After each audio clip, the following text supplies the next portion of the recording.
Hi, I'm Annie, and I'm in my studio. You're in my studio, too.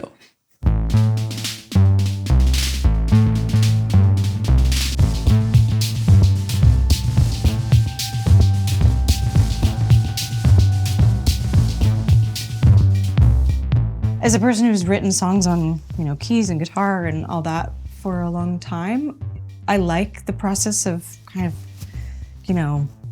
fucking around, like fuck around and find out, because I don't know necessarily what it's gonna sound like or what's gonna happen. I know now because I've spent a lot of time with it, but I liked that sort of aspect of discovery. A lot of things came from jamming, just like this.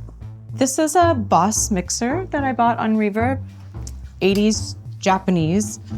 What I like about it so much, and I used it a lot in like the discovery of All Born Screaming, is that it has a very nice distortion. Like, I just programmed a little beat on this beat step and then sent it to this this MK3, which I like this drum machine a lot. It's a lot of fun.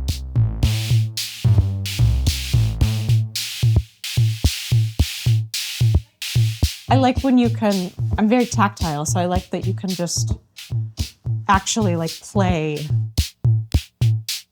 This morning I was messing around with like this sort of snare 909, obviously digital 909. Very fun to be like, mess with the attack and the decay.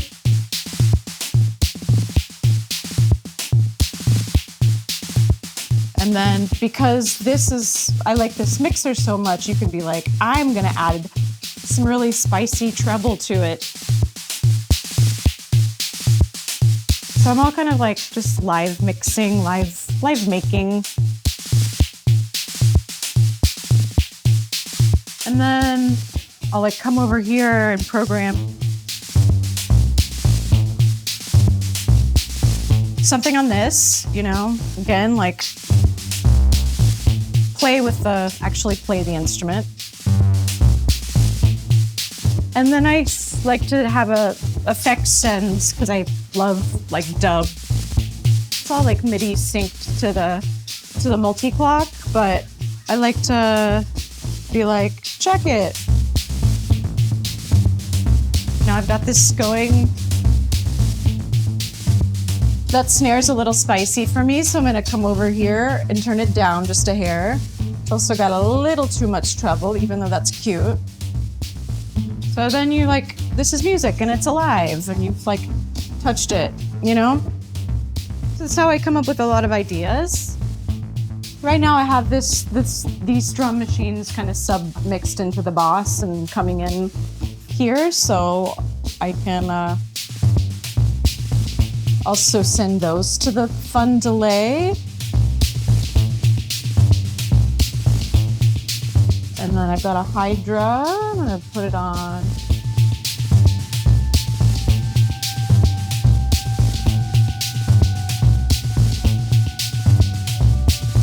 So just jam-a-rama, And then I can like come and sing and just be like, there's my feelings.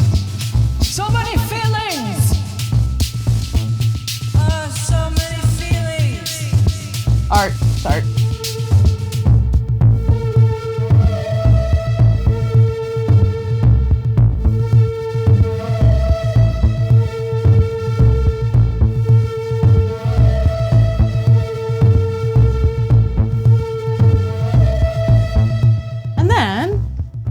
If the mood strikes me, I could like pick up guitars, blah, blah, blah. So that's how you write a song that no one wants to hear. That's how you amuse yourself and no one else. I'm like a meditative jammer. I'm not a like, quick, all the changes. I'm like hone in on an idea and like play it for hours kind of vibe. Just make sure it's touched by the human hand. That was kind of the ethos for everything. I mean, I know, things are digital in some cases, but just that, every instrument, in addition to being performed, should be performed. That was really important to me. So there wasn't really anything done in the box.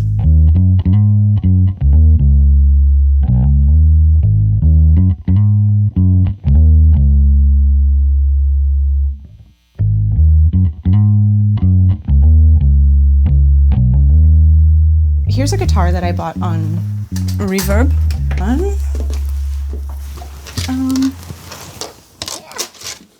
Wow. I really went for it with this. This is really high. Who played this? Who played this last? This is like a 72 Coronado. And I bought it when I was making Daddy's Home because it's, it was like era appropriate. I don't remember what pickup it was on. It might have been bridge pickup to get like that like even more Hofner-y sound.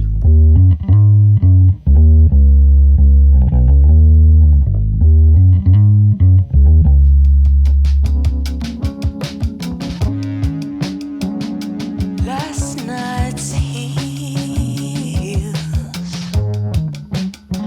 on the morning train.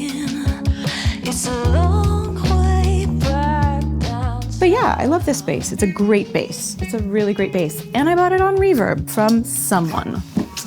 I'll have to go through my history and find out who. This is a Strymon Dig pedal that I stole from my friend Robert Ellis when we did a gig. And it's like instant Cocteau Twins, instant Cure, like digital 80s reverb. This telly I bought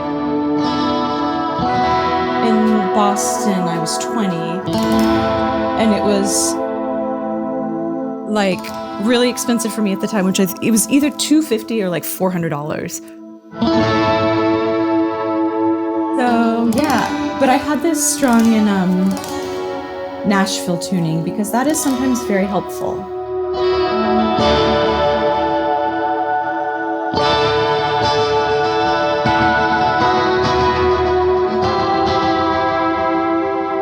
I played this on Daddy's Home in a song called Somebody Like Me. I think there's like little telly flourishes, little Nashville telly flourishes, I think.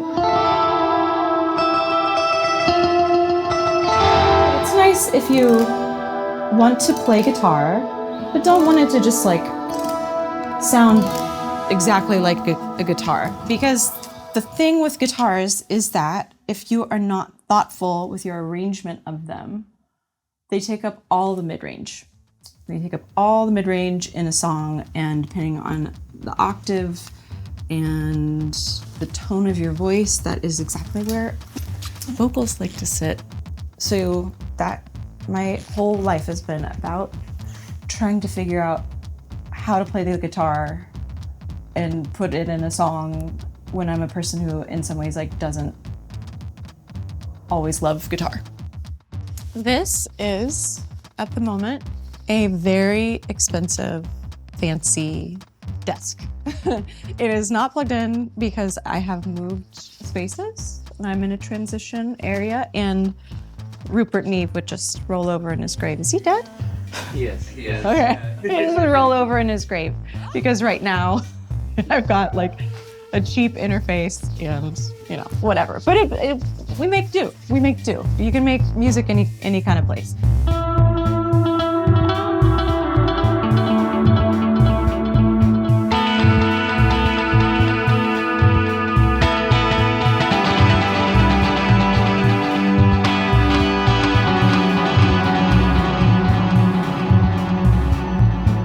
You can just kind of jam-a-rama.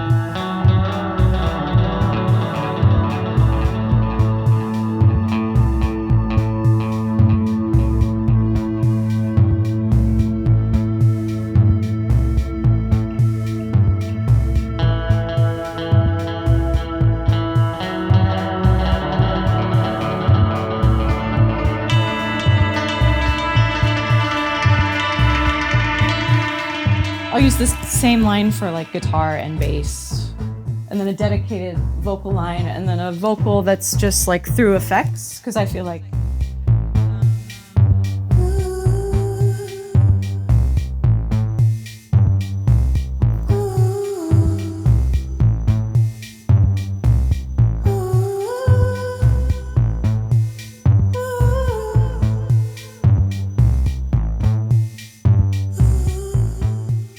sometimes sometimes if you don't know what you're gonna say, it's easier to say it over, something with a lot of reverb and delay.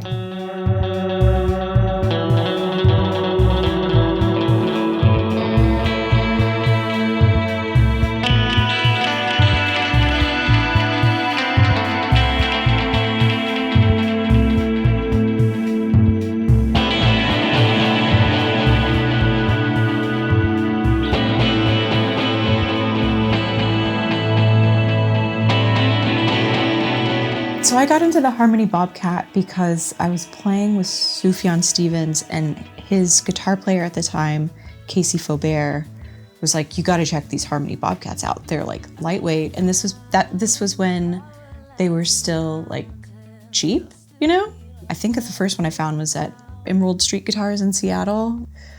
And I played it and I was like, I love these gold foil pickups. It's so lightweight. I love the whammy bar. And I played that guitar. Anytime I would see one, no matter what the condition was, I would just buy them. I went to like the Dallas Guitar Show back in the day and like bought every Harmony Bobcat I could find. I was the only person like not wearing like a Tommy Bahama shirt. I really loved them. I loved the shape. I loved how lightweight they were. And when I made my signature series guitar, I took a lot of the lessons from the Harmony Bobcat. My guitar is like similar in spirit, I think, except when you dive bomb on the whammy bar, it stays in tune. That would be the one thing with the Harmony, obviously, because these are guitars you buy in the 50s and 60s at Sears or wherever. They were student player guitars, so they're not meant to be like assaulted. So when I made my signature series, I was like, I want a really intense whammy bar that you can dive bomb, but it still stays in tune, because I used to do that to the Harmony Bobcat and you'd be like, okay, and I'm done for the song. You have one dive bomb and then you can't play the guitar anymore because you've moved the wooden bridge and it no longer will stay in tune. Ernie Ball sent me the Albert Lee guitar and I was like, hold on a second, this is ripping. And I liked the angularity of it, and it was nice after playing so many very cool, very vibey vintage guitars to like play a, well-made guitar that would like stay in tune. And that was my first introduction to Ernie Ball guitars, was the Albert Lee. And I really, really liked it. And then when they approached me about the idea of coming up with a signature series, one of mine, I think it was based on my love of the Albert Lee that I was like, yeah, these people are gonna make a great thing. So yeah, I would say that my signature series guitar is a kind of a combination of the lessons I learned from the Harmony Bobcat, the precision and playability of the Albert Lee, and then also like my love of Klaus Nomi in a tuxedo. To me, the most validating thing about making a signature series guitar is the fact that I see people in all genres playing this guitar. Like I've seen country people, metalheads, rockers, you name it, like pop playing this guitar. So I think that kind of speaks to its versatility and appeal as an instrument to musicians, and like that's the best thing. The other part of I think making a signature series guitar is that if you build upon a shape that already exists and a guitar that already exists, you're kind of there's almost like almost some baggage to it, right? Like there's a lexicon with a Stratocaster. So I thought it was interesting to, if you make a new shape, you basically, it's tabula rasa. It's a blank slate.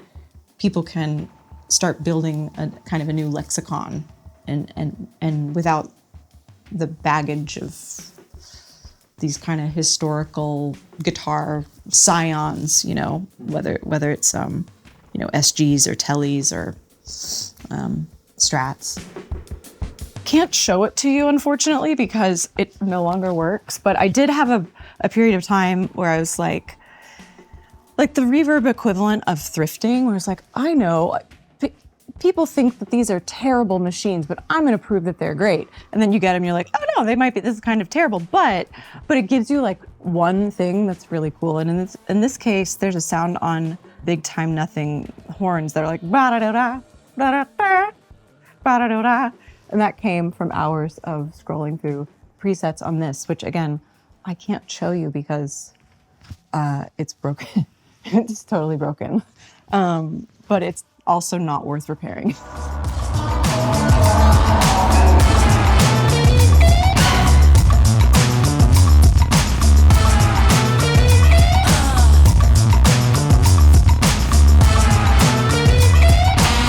This is an omnichord that's been left out in the rain, but it also doesn't matter because it's totally broken. But if you can see here, this I used this a lot on my second record called Actor. And I used this a lot.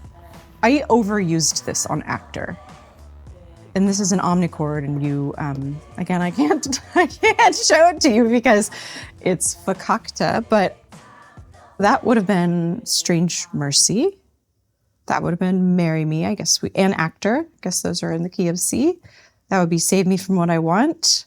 But so anyway, they make a version of the omnichord that has MIDI outs. This does not. This has dried, decaying leaves on it. And so you can, these kind of like harp-like sweeps, but make it MIDI, record the MIDI of it, and then send that MIDI around to various synths. So that's like the end of Reckless. There's like the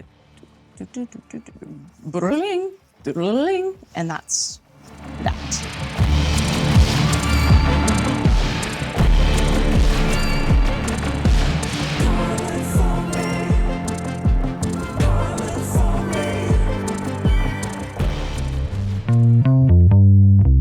This bass is a Justin Meldal Johnson's signature series bass. So we traded.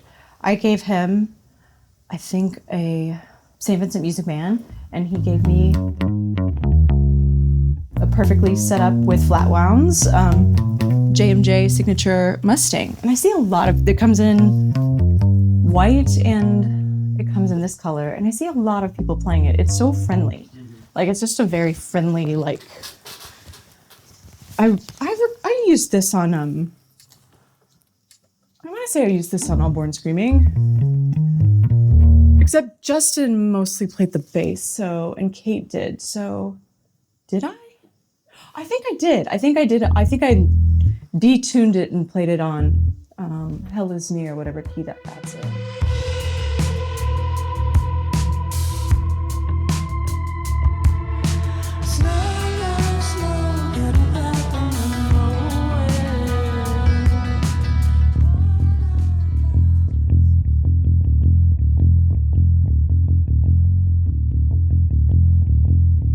Which I'm very fond of that bass line. I'm fond of the way it kind of turns around and is like, it always reminded me of Tool, but then there's something about it, I don't want to ruin the song, a beautiful song, but there's also something that reminds me of like,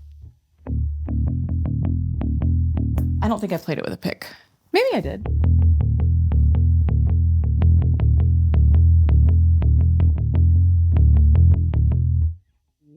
But there's something about it that like reminds me of the Entourage theme song. Like there's something about it that's like, oh yeah. But it's the kind of bass line that like this bass should be down here. You know what I mean?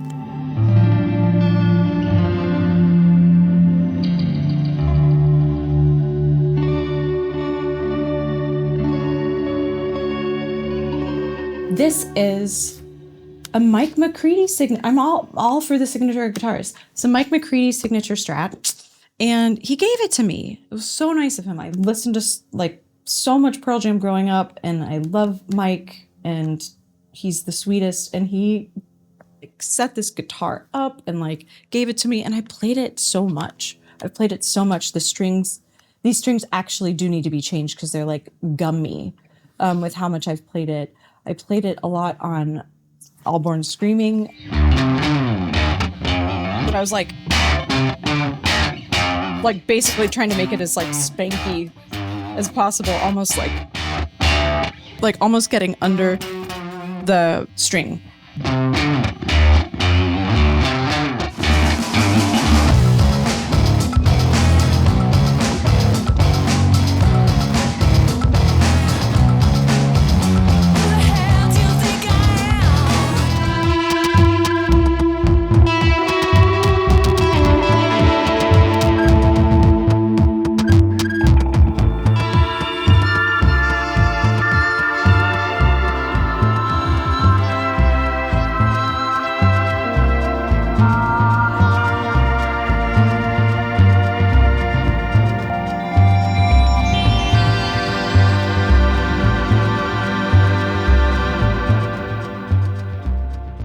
Writing session is like, I just have a template up with a bunch of stuff. I've got a discrete vocal, which is this through the UTA and into the BG2. These UTA pre's were designed by Eric Valentine, great producer and engineer who was the mentor to my great engineer and friend, Kian Reardon. So there's not very many of these, and these are amazing. And it's a pre and also very beautiful EQ that you can have or not have. My family got this for me for my birthday, and it's kind of the like Soviet Union answer to Neumann's. And it sounds great. I used it on the Powers Out. I used it on songs that were more like gentle and breathy. I got this on Reverb, a vintage 1176. And then everything else at the moment is routed either here or discreetly through this Franklin SS6, which is, I can be like, oh, I want to hear this drum machine.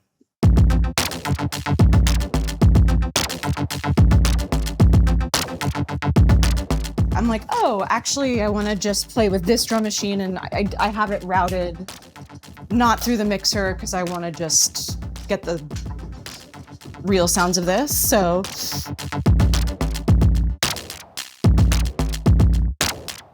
like, what I really want is for this I'm going to send it to 3, which is my stage echo. I'm going to make a doot doot. I like my effects and auxes to be yellow. I like my vocals to be violet. Basses are red. Guitars are green because alliteration.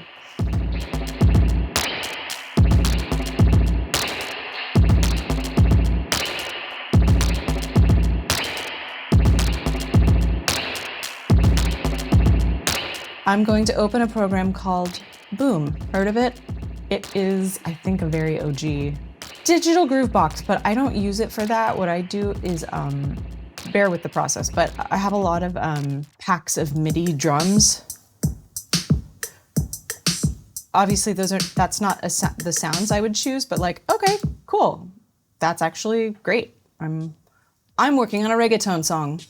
So I'll just take the MIDI and I will drag it into Boom.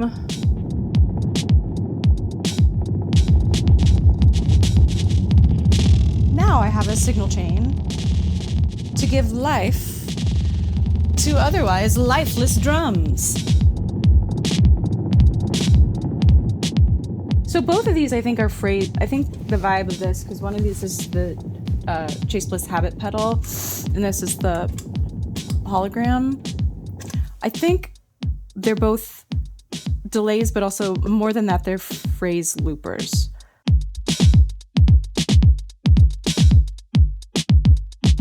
I mean, I would sit here and actually, do this in a way that was musical eventually. Just adds a little bit of like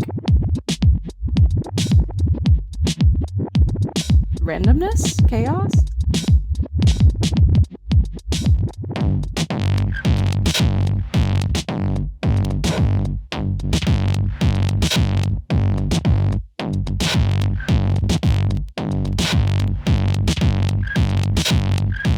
So now you have a thing that sounded lame, and now it sounds alive and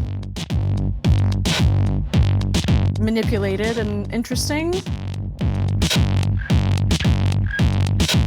Shredded, if you want.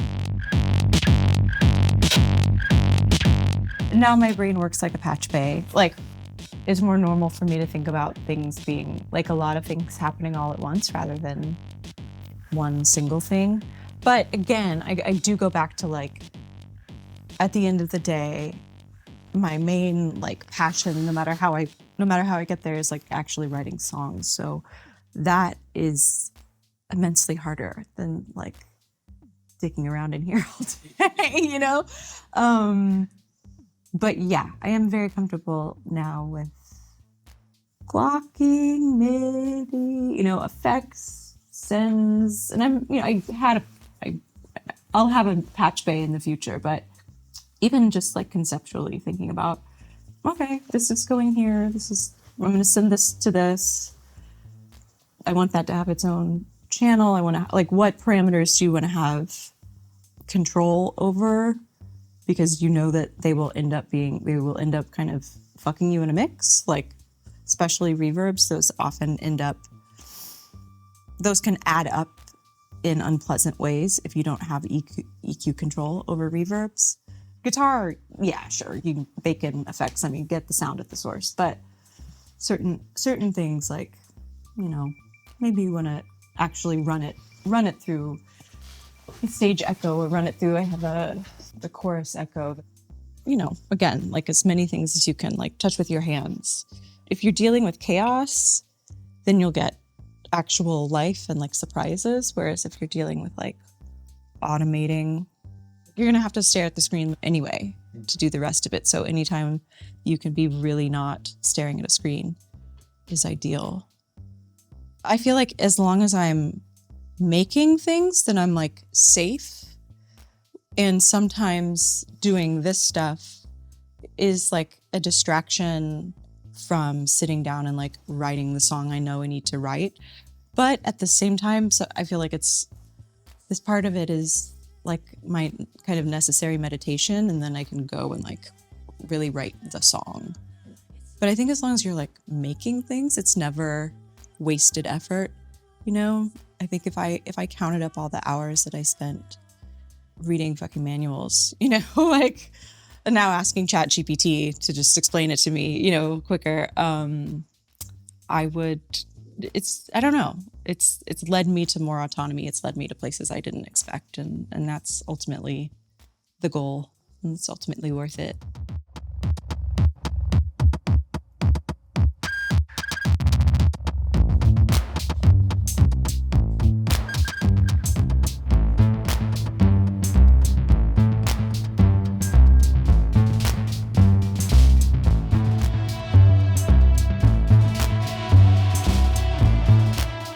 So this is how I toil my days away until death. This is what I do.